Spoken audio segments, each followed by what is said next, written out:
I'd like to thank Kevin for the opportunity of speaking here today.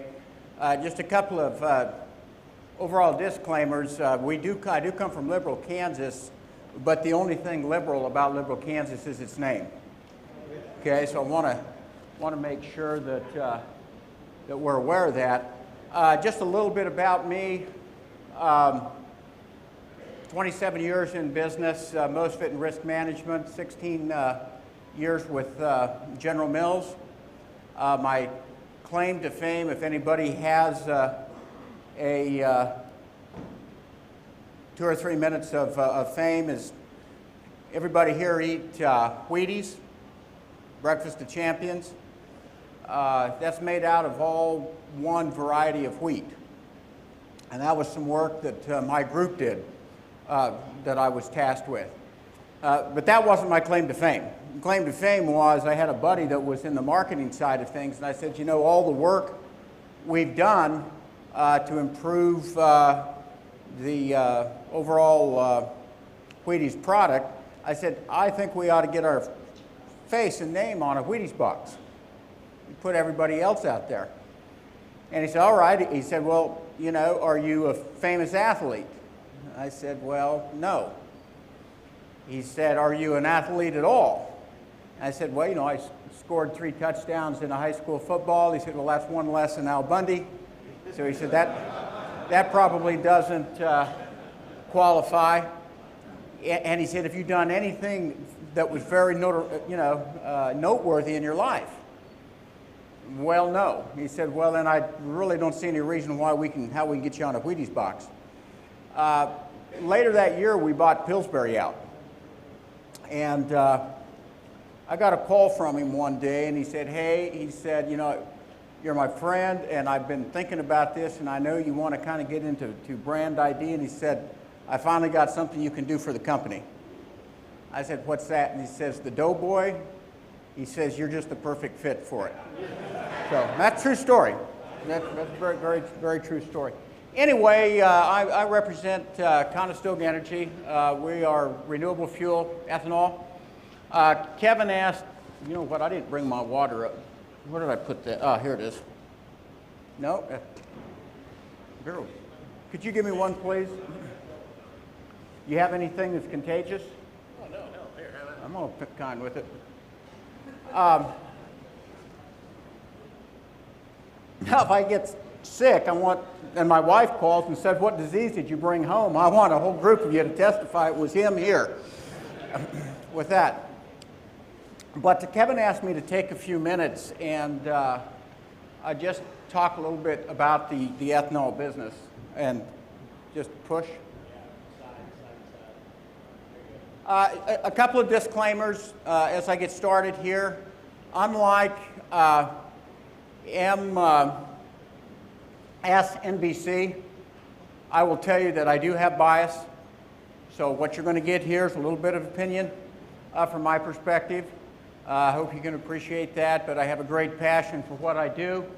So I want to talk a little bit about how the industry, is there life after VTEC, blending E15, the RFS2, corn exports or ethanol exports, distillers. I'd like to spend a little bit of time on facts and myths because ethanol is still the most misunderstood product out there. And then a little bit about the power of agriculture and imported oil. So just to kind of get into it, what's the overall status of the ethanol industry today? Overall, 2011 was a good year. Probably the first good year that the industry had had since 2006. 2008, everybody was going to have a Walmart and an ethanol plant in their town. Everybody's got the Walmart, but the industry and market forces stepped in and absolutely stopped a lot of the potential expansion that was going to be out there. So 11 was a good year. A lot of balance sheets got healed, and it was a record year for production. Record exports. I'm going to talk about that a little later, but we exported over about 1.1 billion gallons, 1.2 billion gallons of ethanol overseas. One of the great travesties that I see out there is that, and our company did a lot to Brazil and over to Europe is that we would pass, our tankers would pass taking ethanol overseas with tankers bringing oil back from the Middle East. Now, I've never been able to quite rationalize that in my mind, but needless to say, in an environment like we have today where we have very high fuel costs, we continue to ship ethanol overseas. Fourth quarter, the VTEC shuffle. Basically what that happened, the VTEC is the blending credit. The 45 cents that the government had out there for the mandated blenders, the major oil companies, to not only blend the ethanol, but to build the infrastructure needed to handle it. Because ethanol absorbs moisture quite easily, like most alcohols do, you have to have some of the piping and some of the infrastructure has to be a little bit different, and that was where most of that went to. People knew that it was going to come off at the end of 2011. So what they did was they bought all the ethanol they could do. They sent a false signal to all the plants to overproduce. They collected the blender's credit, and that inventory is still out there today. The reason that's important is as much money as we made in fourth quarter of 2011, we're giving it back just about as fast in 2012 with that. 2012 is going to be challenging. I'm going to talk a little bit about the blending wall. Exports are down. There's no doubt that some of the blending credit was used inadvertently to be able to export, but Brazil has lowered their blending mandates now. Looks like they've got a better sugar crop coming on. So the opportunity to ship some of our excess supply overseas that was there last year is not going to be there this year. And then I've got the normal political BS. Can't hardly go a week without some congressman introducing legislation to impact some part of ethanol. And in an election year, I don't think anything will get done, but our industry, no doubt, I wouldn't say weekly, but at least monthly, fends off misguided souls. And I told you I'd be opinionated on it, so if I offend somebody, I apologize, but I warned you ahead of time. Is there life after VTEC? That was one of the big things, you know. Ethanol can't live without the blending credit and all this. I don't know how many people know this, but I want to make sure you know that 45 cents tax credit did not go to the producers. That went to the Chevrons, to the Exxons, to the Shells, to the Texacos of the world. We did not get it. It did, however, achieve its purpose, and that was to build out the infrastructure so that we could handle it. We went from being able to handle about 3 billion gallons of ethanol in 2006 to being able to handle over 13.5 billion in 2011. The part of the blender's credit that did not go to build infrastructure went directly to the consumer. I don't know whether people know that or not. It went to the consumer. So in my mind, and in the mind of most people that have actually studied it, it was one of the most successful tax credit programs out there. It built the infrastructure, went to the consumer in the terms of being able to sell E10 a little bit cheaper, and it got the demand up. The one thing that the blender's credit did allow, it allowed ethanol to run with corn. What I'm talking about there is in the crush margin.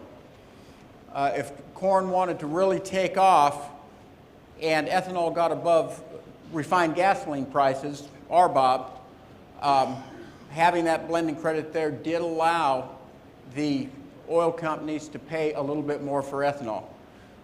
But typically, if you look at the last 4 years, we have traded under gasoline. And actually, that's a good place for us to trade. In my mind, 25 to 30 cents under RBOB. It gives everybody an opportunity to use the product, make some money, take advantage of the octane, and really incentivizes people to use it. Today, just so that you know, we're at 90 cents under. We're at 90 cents under refined gasoline. So the big multi-billion-dollar question is, can the industry survive without it? Absolutely. There's a few things that have got to happen in terms of demand. There's a few things that have got to happen in terms of some of the BS games that are played out there. But absolutely, the ethanol industry, grassroots, producer-driven, can be extremely viable without that tax credit. Hitting the blending wall hurts, and that's really true.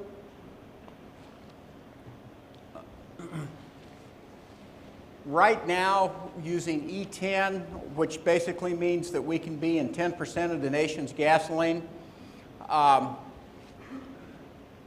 given where driving is right now, that's about 12.3, 12.4 billion gallons. Our industry right now is producing somewhere between 14.2 and 14 I think the last I looked on an annualized basis was about 14.2 billion gallons. So if you look at that, there's about 1.5 billion gallons of overproduction. So some things have got to happen. We either got to have more demand or we've got to produce less. Because the demand side of it today is not there, you're seeing that widespread to refined gasoline, and basically what's happened is the market, there might be some plants that are breaking even. Most plants in first quarter, I suspect, are going to be bleeding a lot of red ink. I just came from the RFA down in Orlando yesterday. I didn't talk with anybody that wasn't losing money in it. And that's the market signal saying, hey, stop producing until we can get some additional demand. Why is that important to most people in this room? That is absolutely, as Kevin and as Emily talked about, is going to impact the supply and demand numbers for corn, for old crop corn. Some people are slowing up, but I think what's really going to happen to get rid of that much demand or that much product, there's going to have to be plants that shut down. And when you look at that, an average 110 million gallon plant can use 40 million bushels of corn. You know, you have 3 or 4 of those shut down, and it'll impact your carryout considerably. What I think is going to happen is we're going to continue to price ourselves to where we're absolutely the cheapest fuel molecule in the world. The United States will be, and probably right now we're taking ethanol to the Middle East. We've got some of our product that's going to the Middle East, believe it or not. We have product going into Europe. There's a tad bit of product going into Brazil. Once Brazil gets through its sugarcane harvest, I suspect that there'll be more going there. But one way or the other, U.S. ethanol is going to have to find itself to where it's the cheapest energy molecule pretty much in the United States, in the world, to be able to get used from that perspective. So we don't like it, but that's just the environment that we operate in right now. And I pointed out, these are exports. You can see we just kind of went along there in 2011. And that actually went through November. So if you add December on there, we were actually up over 1.1 billion gallons. And I don't know whether, you know, I don't want to be cynical, but I hope you guys see the irony in this that I do. We're paying $4, I think in California, $4.50 for fuel, and we're shipping the crap overseas. We're actually shipping this to the Middle East. I've got some of my product going to the Middle East. So, I don't know. But it shows the growth that's there. You know, U.S. gasoline demand is falling. Number one, the CAFE standards, people are getting better gas mileage. Number two, as you know, very simple economics, as the price goes up, people drive less. Basically what I've shown here is that higher blends are going to be necessary if we hit the RFS-2. For those of you who don't know what the RFS-2 is, that's the Renewable Fuel Standard that was started by President Bush, and then President Obama took and increased it. I think I've got it on the, oops. What did I do here? There we go. Go back here. which mandates that we have a certain amount of ethanol or biofuels be blended off each year. And the reason we have that, we're one of the few industries that is pretty much forced to sell to people that wish we weren't around. I do business with Chevron. I do business with Exxon. I've talked with both of them. They say, you know, we just wish you weren't here, or we wished we owned you. But you're here. The government forces us to use you, so we will. So when people talk about political intervention, ethanol does have to have at least that much. Without some type of mandate, what you would find is a lot of these grassroots companies, this is my opinion, a lot of these grassroots smaller companies that are out there that really built this industry would be taken over by big oil, and once they owned about 60 to 70% of the market share, it's absolutely my opinion that all of a sudden ethanol would become the best thing since sliced bread. But to be able to hit the standards that the government put in place, we have to have higher blends, and that's the takeaway on this. The goal is to get up to about 15%, in the 15 billion gallons, I guess, better way to put it, by 2015. This year, I think we're at 13.2 or 3 that's required to be blended off. Now, here's something near and dear to everybody's heart. We can eliminate another 5% of oil imports. That's about 7 billion gallons of oil that we would not have to import from potential people that don't like us very easily by increasing ethanol blends to 15%, E15. While we're doing that, and again, Kevin, I hope you don't mind us taking on a revivalist tone up here.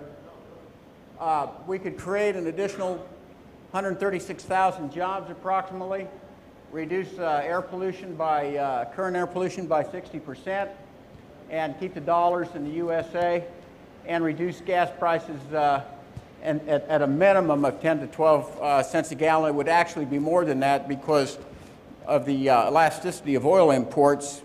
When you cut back on that much oil, it would have a tendency to drive it down. You probably say, well, at $4 and $5 gas, why don't we? Damn good question. I don't know. But here's what I do know, and this is factual. This is not editorial.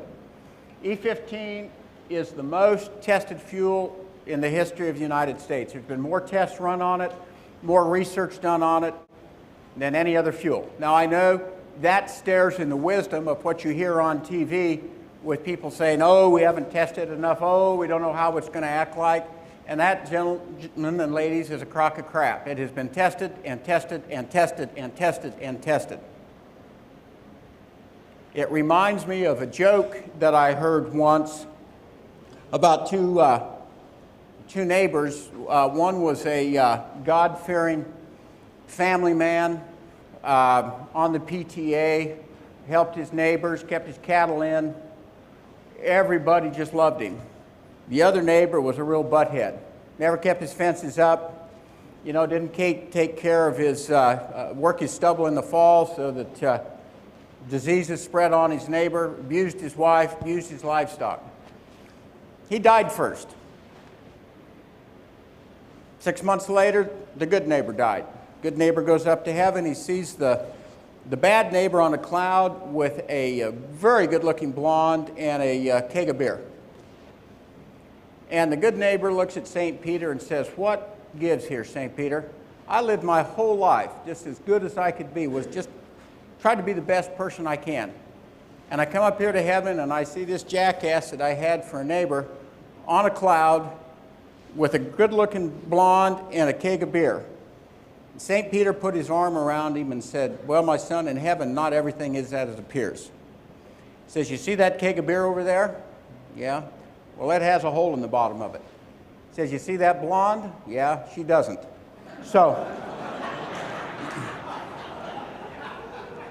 So when it comes to some of the things that you hear, and if I offended anybody there, I apologize.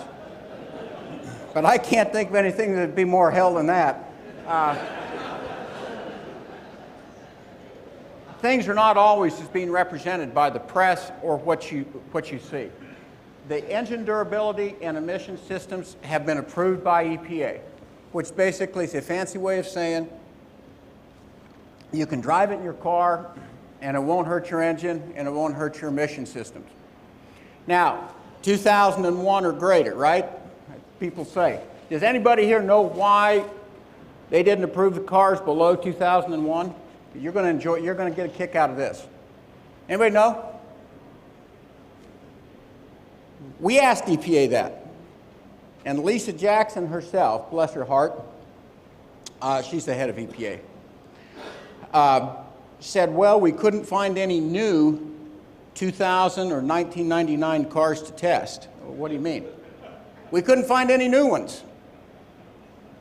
Well, why didn't you take one with 90,000 miles on it and test it? Because that's what people would have actually been driven. Well, we don't know. We couldn't find any new ones, so that's why they didn't get tested. So that's the reason. It's not because there's anything magical about an older legacy vehicle. It's because they simply couldn't find a brand new one. Scary, isn't it? We pay for this. We pay for this government.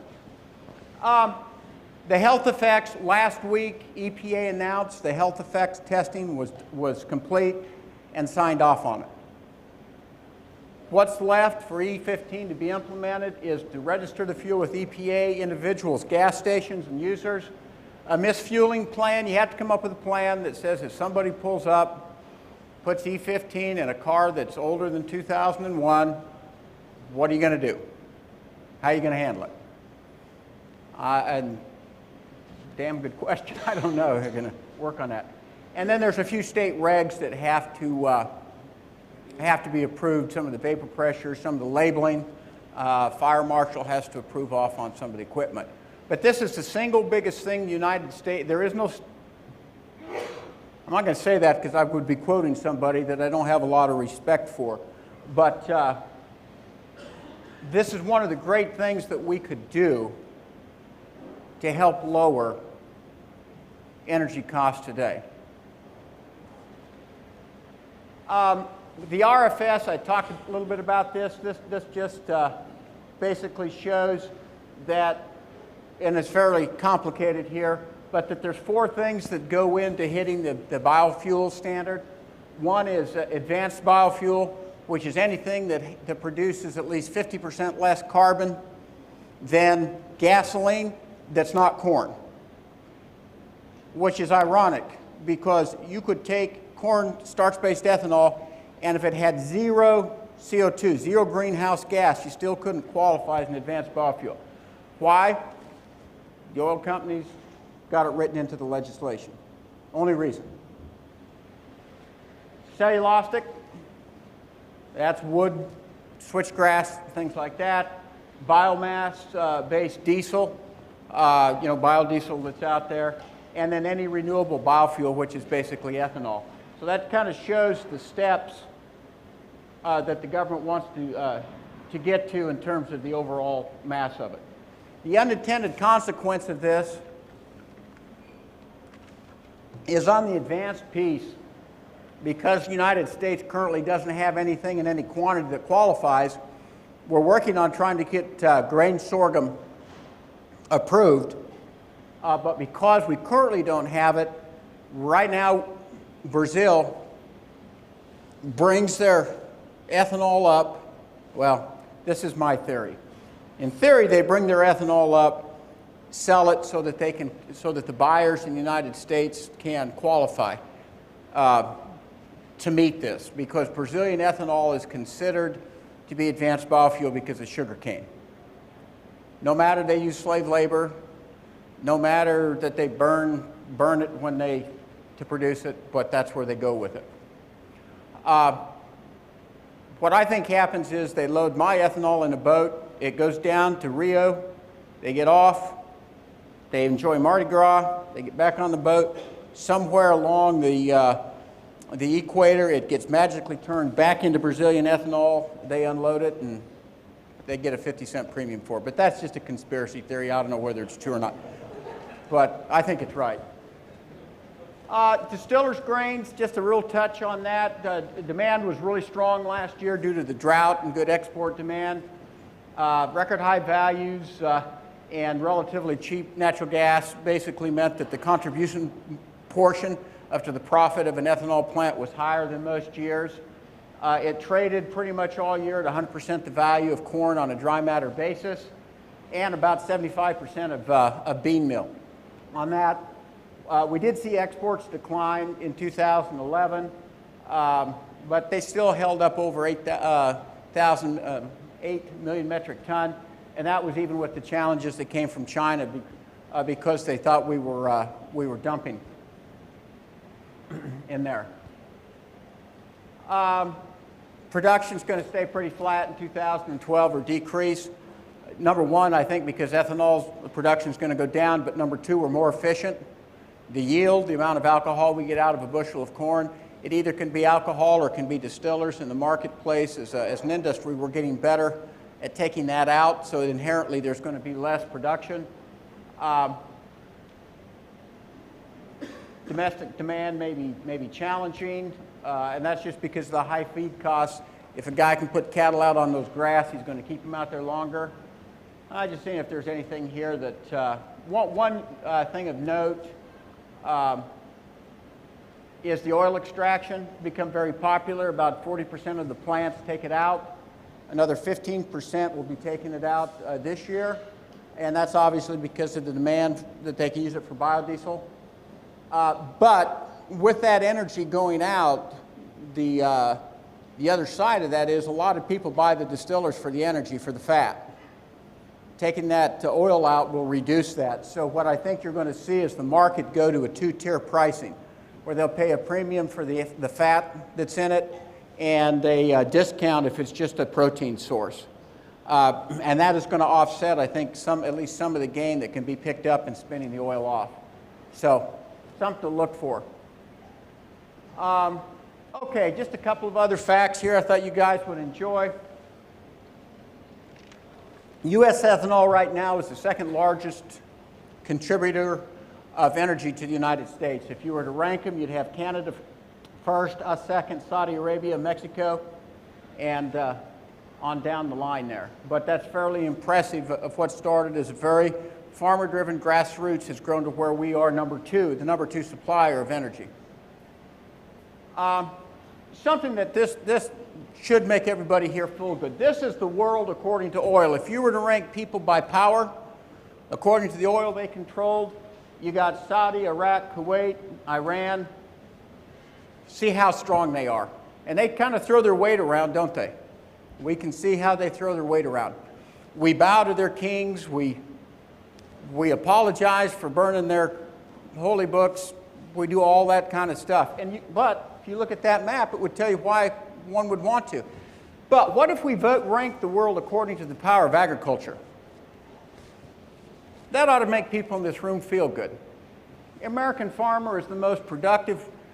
When he gets the incentive to produce, production agriculture in America, there's nobody in the world that can compete.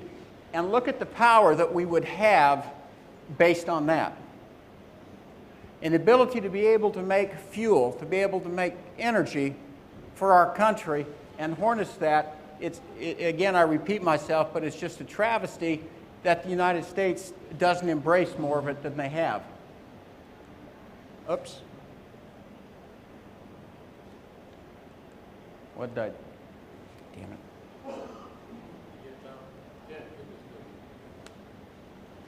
Okay, sorry. Okay, I'd like to spend just a few minutes. Am I doing on time? Am I doing okay? Just a few. The myths of ethanol, and things are not always as they seem. I want you to think back to the guy on the cloud, okay, with the blonde and the beard. And here's a few myths. One of the big things that I hear all the time is ethanol uses more energy than you produce. It takes more energy to make a gallon of ethanol than what it actually produces. That is a myth.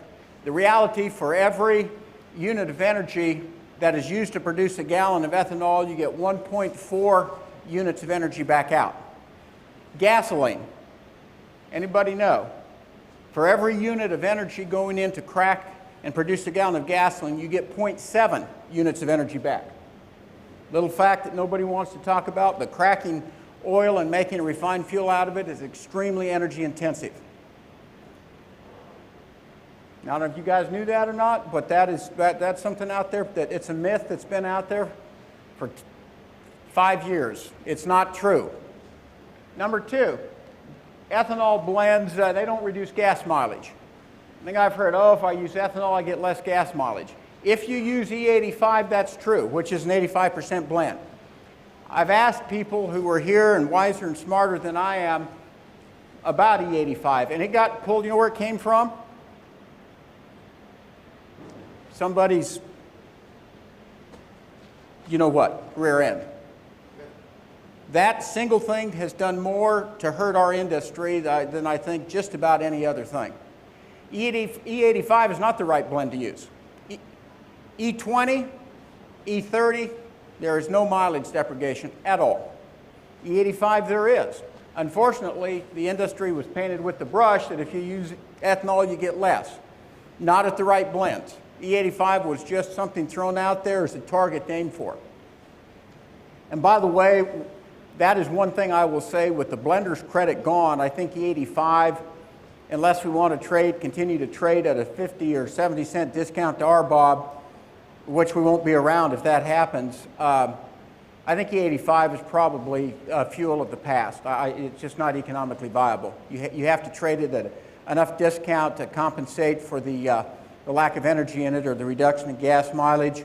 But E20, E30, for those of you that have blender pumps in your communities, it's a great fuel, and there's no reduction in efficiency. Ethanol blends are cleaner fuels. That's absolutely a true statement. Some people will say, no, they're dirtier. Let me tell you why they're dirtier. Ethanol is higher in octane than normal fuel. So what the oil companies have found is because it takes so much energy to crack fuel to get to an 86, 87 octane that they will not crack it as hard at an 83 or an 82 octane. And then they'll use ethanol to blend it up to make it a motor fuel. The problem is that cracking that takes it from 82 to an 83 to 87 gets rid of a lot of the noxious fumes and the particulates that would go out and pollute the environment. So it is true that if you were to look at some of the fuels out there compared to their counterpart, they are slightly dirtier. But that has nothing to do with the ethanol in it. It has everything to do with about the 10 to 12 cents a gallon that they save by not having to crack it so hard. One thing that I will say, volatility has increased. I think Emily talked about this. Used to be when you had a big carry-out of corn, you either had to get more cattle, export more hogs. Today, supply and demand is kept really tight because I can go out to that plant and I can flip a switch and adjust the dial and I can either grind up or I can grind down. That certainly has increased the volatility in the marketplace. The other thing I'd say, minimal impact on food prices. I hear this all the time. Before I get to that, that just shows an illustration of gasoline compared to ethanol, E85 versus 100% petroleum in terms of the particulates in it. That's a true slide there. So it is better on the environment. Food versus fuel, fact or fiction. Corn prices and what you guys get for your product has very little impact on what the consumer pays. It's energy. Energy is the thing that makes it the bulk and labor, I guess I should say, of the incremental cost of things. When I worked for General Mills, we used to love to have the price of wheat go up because the price of wheat would go up 25 cents a bushel. We'd raise our cereal 50 cents a box. And I can tell you can make a heck of a lot of boxes of cereal out of one bushel of wheat. Somebody would call up, say, hey, how come Betty Crocker's screwing me? We'd say, oh, it's not us, it's the high price of wheat. Blame it on them. But I will tell you that ethanol production using homegrown renewable to make fuel with has minimal impact on the price of food. And basically, if you look at a trend line using 2% corn yield increases, which if you talk to Monsanto, I believe they say they can do, you can see that we're swimming in corn. Everybody likes higher corn prices if you're a farmer. What do you think it's going to be when we get up to 200, even 200 bushel an acre if we haven't found a home for that? We'll be back down to the loan rates. But anyway, just kind of a graph that points out that the using of ethanol in our current RFS2 standards does not significantly impact the supply to the point that it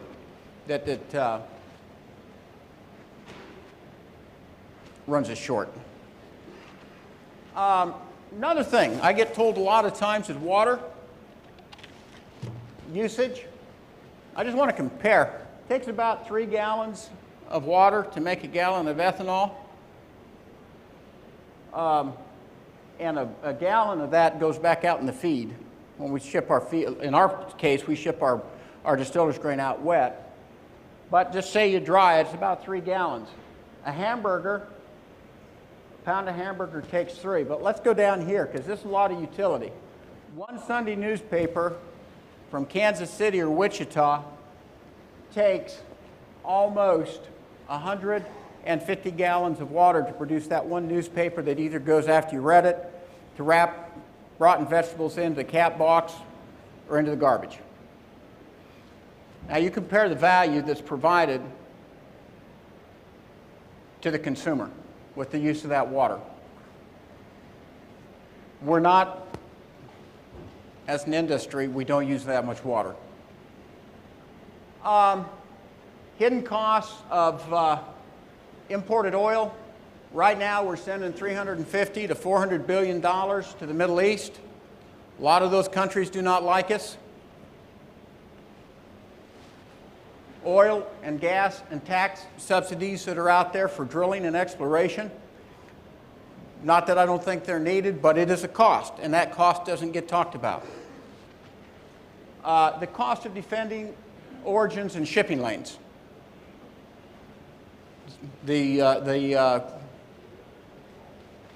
Help me out here. Strait of Hormuz, yeah. And the lost domestic jobs that could be here at home.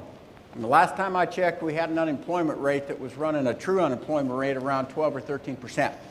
I debated whether to show you these next couple of slides. And I'm going to apologize to Andy right up front. This last year, Andy and I become pretty good friends, and well, it'll become self-explanatory, Andy, so I apologize that you have to live this again. But I want to talk with you a little bit about our biggest cost.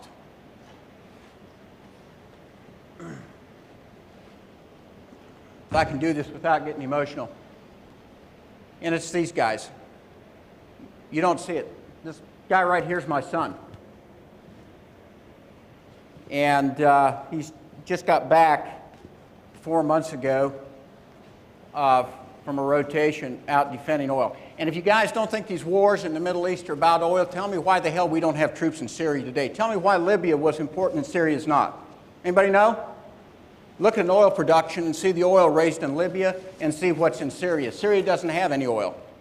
It had not a damn thing to do with trying to defend and protect people. It had everything to do with England and France saying somebody's screwing with our oil in Libya, we got to protect it. So anybody that thinks our troops are not over there to defend energy, I beg very strongly and passionately to disagree with you. This next slide that I want to show you and have Tim kind of get ready to cue that up. I'll flash it here in a second.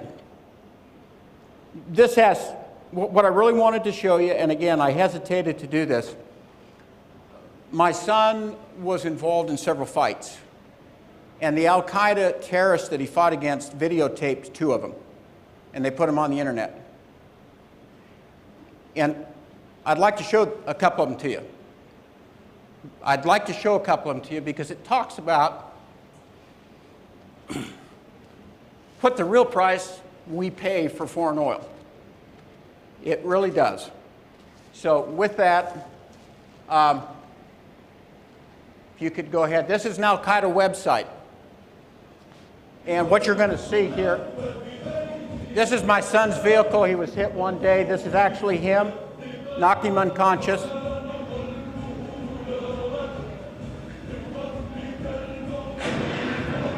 That's their music. This next one was an ambush. My son was the number 2 vehicle. That was an explosion that hit him.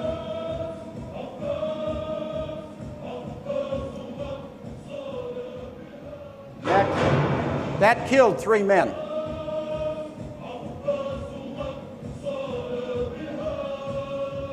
Now, if they show the whole thing, they'll go back and they'll show the first attack.